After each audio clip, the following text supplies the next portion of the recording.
से करीब 5000 साल पहले समुद्र के बीच बसी थी एक भव्य नगरी, जहां बड़े बड़े 9 लाख से भी ज्यादा महल थे, जिसमें हीरे और सोने के साथ ही 7 और भी कई अमूल्य रत्नों से कारीगरी की गई थी। यह शहर इतनी ज्यादा वेल प्लान थी कि आज के बड़े बड़े शहर इसके सामने फेल हैं। लेकिन फिर एक दिन अचानक यह भव्य शहर देखते ही देखते समुद्र में समा गया। अब समय में आगे आते हैं। यह बात है 1983 की। गुजरात के ओखा तट के पास अरब सागर की लहरें एक अजीब सी बेचैनी के साथ किनारे से टकरा रही थी। भारतीय पुरातत्वविदों की एक टीम गोताखोरी के उपकरणों से लैस समुद्र की सतह पर खड़ी थी।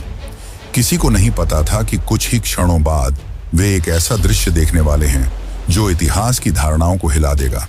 जैसे ही उन्होंने समुद्र की नीली गहराइयों में छलांग लगाई, नीचे उतरते ही रेत, चट्टानों और पत्थरों के बीच उन्हें कुछ अननेचुरल दिखाई दिया, कुछ ऐसा जो किसी समय की गवाही देता था। उनका शरीर थम गया, सांसें रुक गईं और आंखों के सामने जो दृश्य था उसने इस सवाल को जन्म दिया, क्या ये वही नगरी है जिसका जिक्र हजारों साल पुरानी किताबों में हुआ है? क्या सचमुच समुद्र की गहराइयों में एक पूरा शहर दफन है? उनके सामने जो दृश्य था उसे देखकर वे दंग रह गए।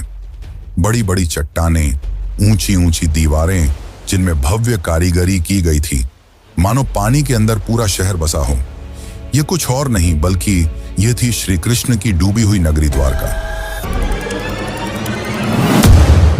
दोस्तों, बहुत पहले से ही महाभारत और रामायण जैसे दिव्य ग्रंथों को मिथ यानी कि किस्से और कहानियों की तरह बताया जाता है, और उन्हीं एक किस्से कहानियों में लिखी थी इस भव्य नगरी द्वारका के बारे में, और इसे भी बहुत समय से काल्पनिक कहानी की तरह ही बताया गया। लेकिन जब 1983 में डॉक्टर SR राव और उनकी टीम ने इस नगरी को खोज निकाला, तो इसने उन लोगों को सोचने पर मजबूर कर दिया जो इसे सिर्फ मिथ मानते थे।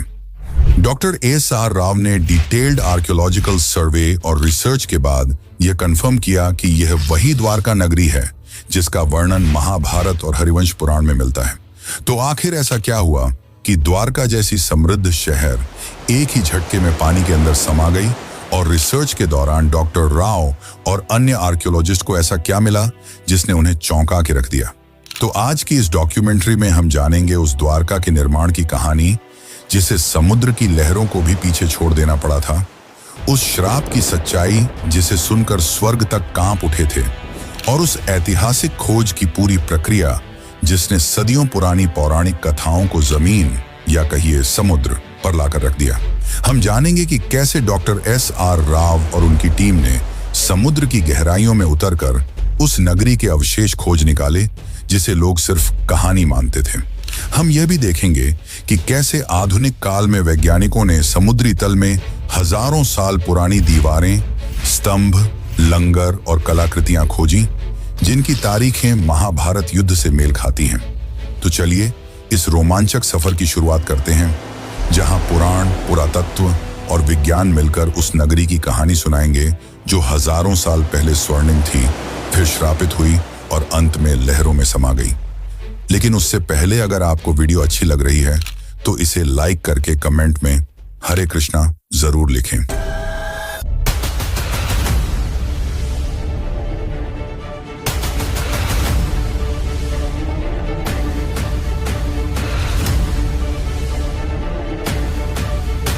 Dwarka and came to the conclusion that it was the Dwarka of Mahabharata.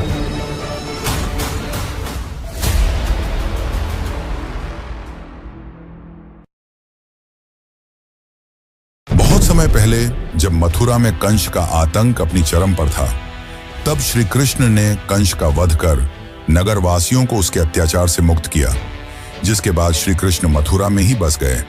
लेकिन कंस की मृत्यु से क्रोधित होकर कंस के ससुर जरासंध ने मथुरा पर लगभग 17 बार हमले किए। हालांकि इन हमलों में जीत श्री कृष्ण की ही हुई, पर बार बार इन हमलों से परेशान होकर श्री कृष्ण ने मथुरा छोड़कर चले जाना ही उचित समझा, और इस निर्णय ने उन्हें प्रेरित किया एक असाधारण नगरी के निर्माण करने का, जो थी द्वारका। श्री कृष्ण समुद्र तट पर गए और समुद्र देव से प्रार्थना की, हे वरुण देव, मुझे मेरी प्रजा के लिए शांति और सुरक्षा चाहिए। मुझे अपनी गोद से एक टुकड़ा भूमि दो जहां मैं एक नई नगरी बसाऊं। वरुण देव मुस्कुराए और उन्होंने श्री कृष्ण को समुद्र के बीच 12 योजन यानी कि लगभग 153.6 किलोमीटर भूमि दान में दी, जिसके बाद गॉड ऑफ आर्किटेक्ट यानी कि भगवान विश्वकर्मा को इस नगरी के भव्य निर्माण का कार्य सौंपा गया। अंततः उन्होंने इस भव्य नगरी का निर्माण संपन्न किया। महलों की ऊंचाई जैसे आकाश को छू रही थी, दीवारें सोने की थीं, फर्श चांदी के। नगर के चारों ओर विशाल द्वार थे, इसीलिए इस नगरी का नाम पड़ा द्वारका यानी द्वारों का नगर। हवाओं में सुगंधित फूलों की खुशबू थी, गलियों में मोर नाचते थे और बीचों बीच बना श्री कृष्ण का महल तो ऐसा प्रतीत होता था मानो स्वर्ग पृथ्वी पर उतर आया हो। नगर की सड़कों को इस तरह से बनाया गया था कि वे सीधे बंदरगाह तक पहुंचती थीं। समुद्र से व्यापार के लिए विशेष गोदियां बनाई गईं, जहां जहाज आसानी से आ जा सकें। शहर में जल आपूर्ति के लिए सिंचाई प्रणाली थी, जो उस काल में अत्यंत दुर्लभ मानी जाती थी। स्वच्छ जल के तालाब, हरे भरे बाग और सजे हुए बाजार इस नगरी को न केवल सुंदर बल्कि पूरी तरह आत्मनिर्भर बनाते थे। भागवत पुराण के अनुसार द्वारका में कुल 900 से अधिक भव्य महल थे, जो चंद्रकांत, हीरा, मणि और सोने से बने थे। श्री कृष्ण ने स्वयं उन महलों को अपने प्रियजनों के लिए बनवाया था। बलराम, रुक्मिणी, सत्यभामा, जाम्बवती और अन्य रानियों के लिए अलग अलग राजमहल। ये महल न सिर्फ वास्तुकला का चमत्कार थे, बल्कि अध्यात्म और भक्ति का प्रतीक भी। लेकिन यह अंत नहीं था। अब शुरू होने वाला है वो अध्याय जिसने द्वारका को कालातीत बना दिया। एक ऐसा नगर जिसे स्वयं भगवान ने बसाया, देवताओं ने सजाया और समय ने इतिहास में दर्ज कर दिया। लेकिन जहां निर्माण होता है, वहीं विनाश भी इंतजार करता है। द्वारका की यह स्वर्ण गाथा आगे चलकर एक ऐसे श्राप की छाया में डूबेगी जिसकी कल्पना तक किसी ने न की थी। महाभारत का युद्ध समाप्त हो चुका था। धूल में लथपथ योद्धाओं के शव, बिखरे हुए अस्त्र शस्त्र और खून से लाल धरती, कौरवों का विनाश हो चुका था। अपने पुत्रों की यह दशा देखकर गांधारी काफी क्रोधित हो गई। उनका मानना था कि यदि श्री कृष्ण चाहते तो यह युद्ध होता ही नहीं, परंतु उन्होंने ऐसा नहीं किया। जिससे क्रोधित होकर गांधारी ने श्री कृष्ण को श्राप दिया कि जिस प्रकार मेरे वंश का विनाश हुआ है, ठीक उसी प्रकार तुम्हारे भी वंश का विनाश हो जाएगा। इस श्राप ने यदुवंश के विनाश की नींव रख दी। लेकिन एक और कारण है जिसके चलते द्वारका का विनाश हुआ। दरअसल एक समय की बात है, द्वारका के पास एक स्थल जिसका नाम पिंडारक था, वहां एक दिन प्रमुख ऋषिगण पधारे। इनमें विश्वामित्र, वशिष्ठ, नारद, कण्व, दुर्वासा जैसे महान ऋषि मुनि उपस्थित थे। उन ऋषियों को देख श्री कृष्ण के पुत्र सांब और उसके कुछ मित्रों ने मिलकर शरारत करने की सोची। सांब ने एक गर्भवती स्त्री का रूप धारण कर लिया और उन ऋषियों के पास पहुंचे। इस बात से अनजान कि वे ऋषि कोई साधारण साधु संत नहीं, बल्कि त्रिकालदर्शी थे, जिन्हें सब कुछ मालूम था। सांब और उसके मित्र उनके निकट गए और उनकी तपस्या भंग कर ऋषियों से अपने होने वाले बच्चे के बारे में पूछने लगे। अपना इस तरह अपमान होता देख मुनिगण गुस्सा हो गए और उन्होंने सांब को यह श्राप दिया कि तुम एक लोहे के मुशल को जन्म दोगे जो यदुवंश के विनाश का कारण बनेगी। सांब और उनके साथी भयभीत हो उठे। उन्होंने माफी मांगी, पर अब कुछ नहीं हो सकता था। कुछ दिनों बाद वही हुआ जो भविष्यवाणी की गई थी। जब सांब सुबह उठा तो उसके कपड़ों में एक भारी भरकम मुशल मिला।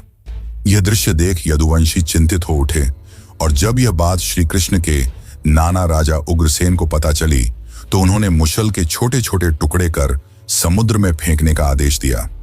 और जैसे ही यह टुकड़े समुद्र में फेंके गए, एक विशाल मछली ने वह टुकड़े खा लिए। कुछ समय बाद जब कुछ मछुआरों ने उस मछली को पकड़ा और जब उसे काटा गया तो उसके पेट से लोहे के टुकड़े निकले। उन मछुआरों ने वह टुकड़े एक जरा नामक शिकारी को बेच दिए। अब वह शिकारी इन टुकड़ों से अपनी तीर बना रहा था और दूसरी ओर द्वारका में स्थिति धीरे धीरे खराब होने लगी थी। गांधारी के श्राप का असर दिखाई देने लगा था। जैसे जैसे समय बीतता गया, यदुवंश के लोगों में अहंकार बढ़ता गया। भोग विलास, मदिरा और दुराचार ने धर्म और मर्यादा का स्थान ले लिया था। नैतिकता समाप्त हो चुकी थी। फिर एक दिन, जिसे आज भी प्रभास त्रिकाल के नाम से जाना जाता है, यदुवंश के वीरों ने समुद्र किनारे एक उत्सव आयोजित किया। शराब, घमंड और गाली गलौच ने मिलकर उस उत्सव को युद्ध भूमि में बदल दिया। वे आपस में ही लड़ने लगे। जिन हथियारों से उन्होंने युद्ध जीते थे, उन्हीं से वे एक दूसरे को मारने लगे। श्री कृष्ण समझ चुके थे कि अब विनाश निकट है, जिसके पश्चात वे वन की ओर चल पड़े और वहां एक वृक्ष के नीचे विश्राम करने लगे। तभी वहां वह शिकारी पहुंचा जिसने उस मुशल के टुकड़े से तीर बनाए थे। उस शिकारी ने श्री कृष्ण को हिरण समझकर उन पर तीर चला दी, और जैसे ही तीर श्री कृष्ण के पैरों में लगी, उन्होंने यह लोक त्याग दिया और उनके मृत्यु के साथ ही पूरी द्वारका नगरी पानी में समा गई। इस प्रकार द्वारका का वह वैभवशाली अध्याय समाप्त हुआ। वह नगर जिसे स्वयं भगवान ने बसाया था, जिसने एक युग देखा था, अब रह गया केवल शास्त्रों के पन्नों में और समुद्र की खामोशी में छिपी एक अमर स्मृति के रूप में। लेकिन क्या यह अंत है? क्या हुआ श्री कृष्ण के मृत्यु के पश्चात, और क्यों श्री कृष्ण आज भी जिंदा हैं? अर्जुन ने क्या भूमिका निभाई? ये सब जानने से पहले हम ये जान लेते हैं कि आज के समय में कहानी कही जाने वाली द्वारका नगरी को कैसे खोज निकाला गया, और क्या सच में यह वही द्वारका नगरी है जो श्री कृष्ण ने बनवाई थी? तो चलिए अब जानते हैं इसका असली इतिहास और रहस्य। लेकिन उससे पहले, अगर आपको यह वीडियो ज्ञानपूर्वक लग रही है तो इसे अपने दोस्तों, रिश्तेदारों और अन्य भक्तों को जरूर शेयर करें। बहुत लंबे समय तक द्वारका को सिर्फ एक पौराणिक नगरी माना जाता था। श्रीमद् भागवत पुराण, विष्णु पुराण, हरिवंश पुराण और महाभारत में इसके भव्य विवरण तो थे, लेकिन भौगोलिक रूप से यह कहां थी, यह रहस्य बना हुआ था। अधिकांश विद्वान मानते थे कि यह एक धार्मिक कथा बस है, कोई ऐतिहासिक सच्चाई नहीं। लेकिन यह सोच पहली बार 1930 के आसपास हिली, जब गुजरात के सौराष्ट्र इलाके में कुछ मछुआरों और गोताखोरों ने समुद्र के अंदर अजीब पत्थरों और ढांचों को देखने की बात बताई। यहां तक कि कुछ पायलटों ने, जो अरब सागर के ऊपर उड़ान भर रहे थे, बताया कि उन्होंने पानी के नीचे सीधी रेखाओं जैसी आकृतियां देखी हैं, जैसे कोई पुराना शहर हो। यहीं से उस राज की तलाश शुरू हुई जिसने एक प्राचीन कहानी को एक खोज में बदल दिया। फिर आया साल 1963, जब भारतीय पुरातत्व सर्वेक्षण विभाग यानी कि ASI ने पहली बार बेट द्वारका के पास खुदाई शुरू की। ये वही इलाका था जिसे स्थानीय लोग सदियों से भगवान श्री कृष्ण की नगरी मानते आए थे।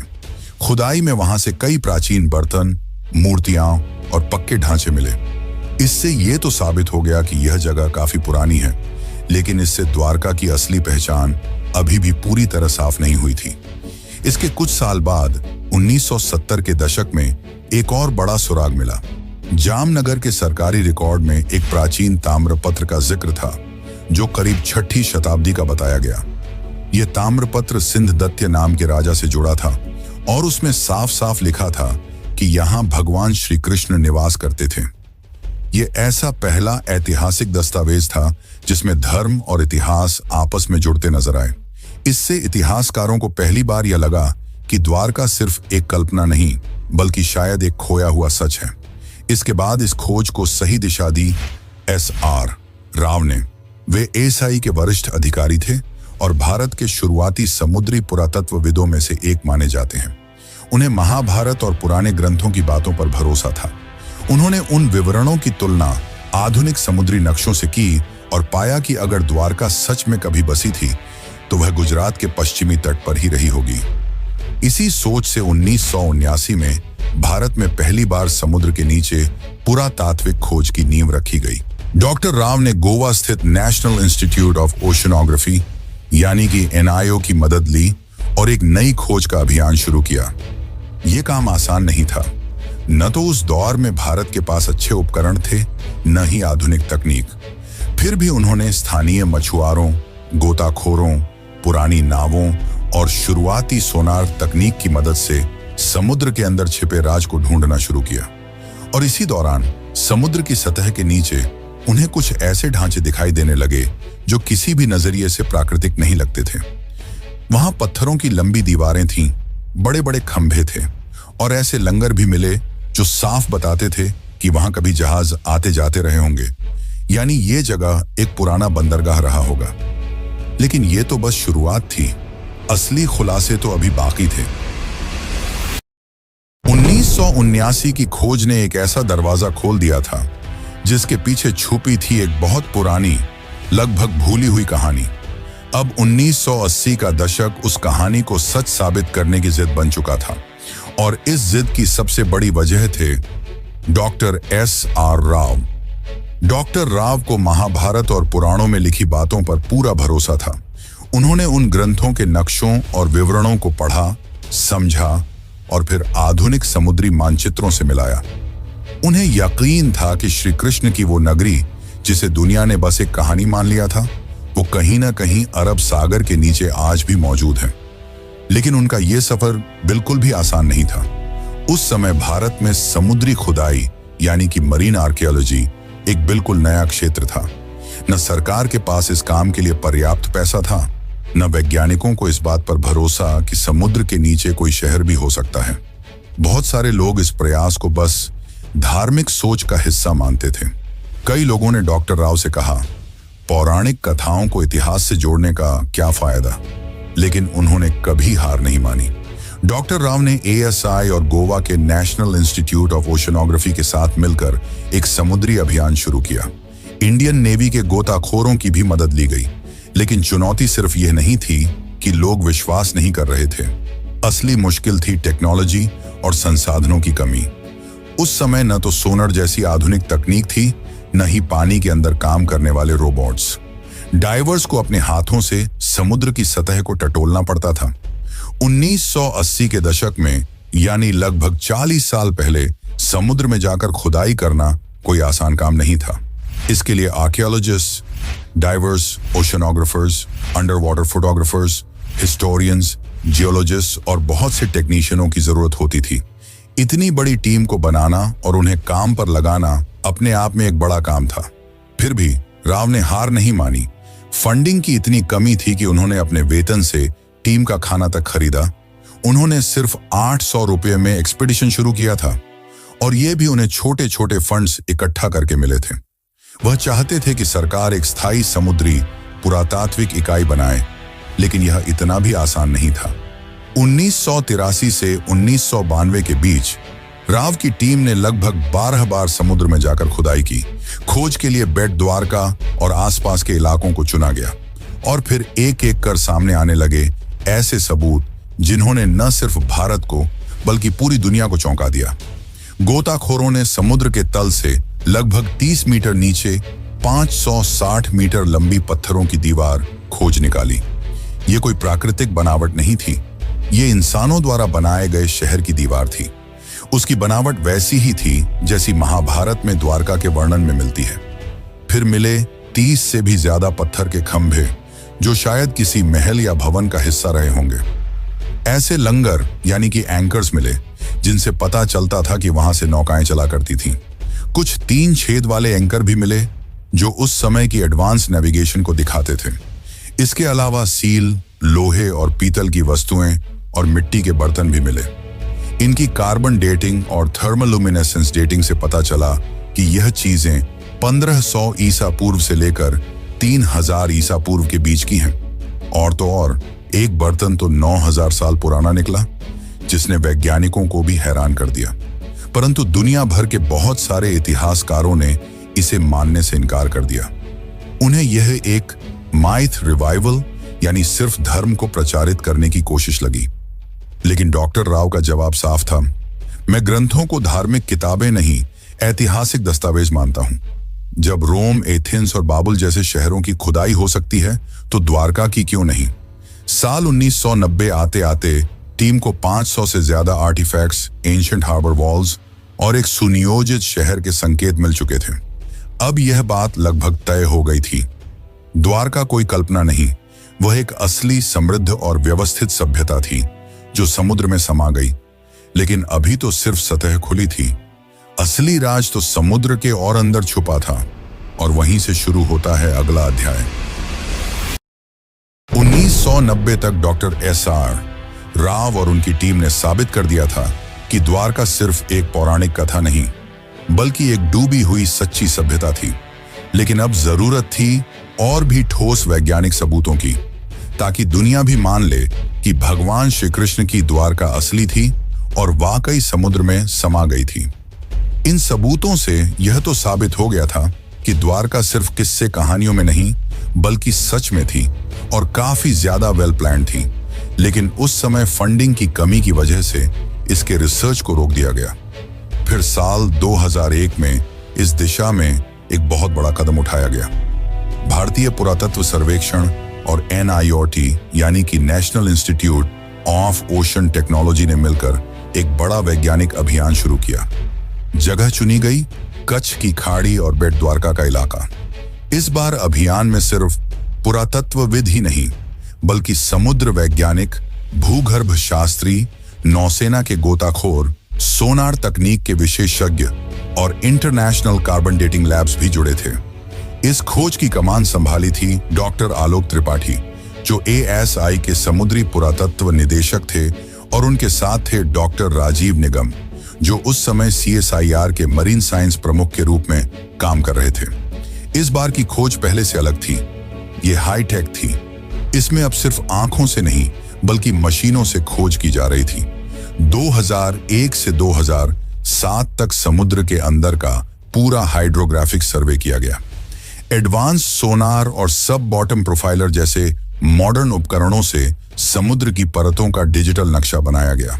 वैज्ञानिकों ने करीब 40,000 वर्ग मीटर का समुद्र का हिस्सा स्कैन किया और जो मिला उसने सबको हैरान कर दिया। समुद्र की गहराई में मिले ये बहुत बड़े चौकोर पत्थर के ब्लॉक, जो किसी नगर की नींव जैसे लगते थे। चूना पत्थर यानी कि लाइमस्टोन के टुकड़े, जो शायद किसी शानदार इमारत के अवशेष थे। टेराकोटा सील्स, जिन पर पुराने चिन्ह बने थे। पुराने लंगर जो बताते थे कि यहाँ कोई एंशिएंट बंदरगाह था। साथ ही नाली और सिंचाई व्यवस्था, जो दिखाती थी कि उस समय का शहर कितनी सोच समझकर बसाया गया था। अब बारी थी सबसे बड़े टेस्ट की, कार्बन डेटिंग की। सभी आर्टिफैक्ट्स को भारत और विदेश की प्रयोगशालाओं में भेजा गया और जब नतीजे आए तो वैज्ञानिकों और इतिहासकारों को भी झटका लगा। कई चीजें करीब 9,000 साल पुरानी निकली, यानी ये तो हड़प्पा सभ्यता से भी पहले की थी। कुछ टुकड़ों की उम्र 5,000 साल तक पुरानी पाई गई, जो महाभारत और द्वापर युग से मेल खाती है। डॉक्टर राजीव निगम ने कहा कि महाभारत में लिखा है कि द्वारका समुद्र से निकाली गई जमीन पर बसी थी और भूगर्भ शास्त्रियों की रिपोर्ट से भी यही पता चला कि समुद्र ने बाद में उसी जमीन को वापस निगल लिया। सोनर मैपिंग से यह भी पता चला कि जैसे जैसे समुद्र का स्तर बढ़ा, मंदिर और घर धीरे धीरे आगे खिसकते गए। यानी यह एक धीमा और क्रमिक डुबाव था, अचानक नहीं। A.K. सिन्हा, ASI के निदेशक ने बताया कि जमीन और समुद्र दोनों जगहों से जो अवशेष मिले हैं, उनके आकार, डिजाइन और बनावट में काफी समानता है, जो ये साबित करता है कि ये सब एक ही समय और संस्कृति से जुड़े थे। फिर आया साल 2007, जब नौसेना और ASI ने मिलकर तीसरा सबसे बड़ा अंडर वाटर एक्सकवेशन शुरू किया। पंचकुई बीच के पास से शुरू हुई इस खुदाई में लगभग 2 नॉटिकल मील के दायरे में फैली हुई मंदिरों की दीवारें, महल के खंडहर और जल निकासी प्रणाली मिली।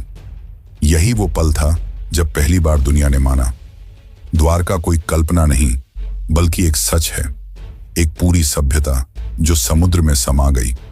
लेकिन फिर भी एक सबसे बड़ा सवाल बाकी रह गया, आखिर द्वारका डूबी क्यों? इसका धार्मिक दृष्टिकोण से तो हमने उत्तर जान लिया, अब जानते हैं वैज्ञानिक दृष्टिकोण से, और साथ ही जानेंगे आज के समय की द्वारका के बारे में। तो बने रहिए, क्योंकि हम जो आपको बताने वाले हैं वो आपको चौंका कर रख देगा। 2007 की खोजों ने यह साबित कर दिया था कि समुद्र की गहराइयों में कोई आम चीजें नहीं बल्कि एक पूरी बसी हुई और समृद्ध नगरी है। लेकिन एक सवाल अब भी रह गया था, आखिर ये नगर डूबा कैसे? क्या वाकई ये कोई श्राप था जैसा ग्रंथों में लिखा है, या फिर इसके पीछे कोई प्राकृतिक और वैज्ञानिक वजह थी? इन सवालों के जवाब ढूंढने के लिए वैज्ञानिकों ने रुख किया ओशियनोग्राफी यानी कि समुद्र विज्ञान और जियोलॉजी यानी कि भूगर्भ शास्त्र की ओर। अब तक जो मिला था वो सब प्रमाण तो थे, लेकिन अब जरूरत थी समय को मापने की, ये जानने की कि जब द्वारका बसी थी तब समुद्र में ऐसा क्या हुआ जो वो सब कुछ निगल गया। इस पूरे शोध का आधार बना सी लेवल राइज थ्योरी। अमेरिका की SSCSM यूनिवर्सिटी के प्रोफेसर रेंस ने एक अध्ययन किया जिसमें अरब सागर के सी लेवल को 20,000 सालों के डेटा के जरिए ट्रैक किया गया था। इस रिसर्च के मुताबिक 9,000 साल पहले यानी करीब 11,000 साल पहले समुद्र का स्तर आज के मुकाबले 25 मीटर नीचे था। 5,000 ईसा पूर्व के बीच समुद्र अचानक बहुत तेजी से कई मीटर तक ऊपर उठ गया। वैज्ञानिक मानते हैं कि यह घटना किसी सुनामी या समुद्री आपदा का संकेत देती है। और यह सिर्फ अरब सागर में नहीं हुआ। जब वैज्ञानिकों ने दुनिया के बाकी हिस्सों से मिले सी लेवल डेटा से इस जानकारी की तुलना की तो कैरेबियन द्वीप, इंडोनेशिया और दक्षिण अमेरिका जैसी जगहों पर भी उस दौर में बड़ी बड़ी समुद्री हलचलें और सुनामी के सबूत मिले। इसका मतलब था कि यह घटना सिर्फ भारत तक सीमित नहीं थी, बल्कि पूरी दुनिया में उस समय कुछ बड़ा हो रहा था। और ठीक इसी समय महाभारत के अनुसार श्री कृष्ण ने पृथ्वी का त्याग किया था और कलियुग की शुरुआत हुई थी। अब सारे वैज्ञानिक और ऐतिहासिक सबूत एक ही तरफ इशारा कर रहे थे। द्वारका का डूबना कोई कल्पना नहीं, बल्कि एक सचमुच की ऐतिहासिक घटना थी जिसमें प्राकृतिक आपदा, समय का चक्र और शायद कर्मों की प्रतीकात्मक कहानी सब एक साथ जुड़ गए थे। और फिर आया साल 2024 जब भारत सरकार ने इस पूरे रहस्य को दुनिया के सामने लाने का फैसला किया। 25 फरवरी 2024 को प्रधानमंत्री नरेंद्र मोदी खुद गुजरात के पंचकुई बीच पहुंचे। उनके साथ थी भारतीय नौसेना, ASI, NIOT और वैज्ञानिकों की एक टीम जो स्कूबा डाइविंग से समुद्र की गहराइयों में जाने वाली थी, वहीं जहां श्री कृष्ण की नगरी कभी खड़ी थी। ये कोई आम डाइव नहीं थी, ये इतिहास से साक्षात्कार था। जैसे ही प्रधानमंत्री समुद्र में उतरे, वहां पत्थर के स्तंभ, लंगर, मंदिर की नींव और प्राचीन दीवारें दिखाई दी। मोदी जी ने खुद समुद्र की गोद में मोरपंख अर्पित किया, जो श्री कृष्ण की स्मृति और भारत की सनातन विरासत को फिर से जीवंत करने का प्रतीक था।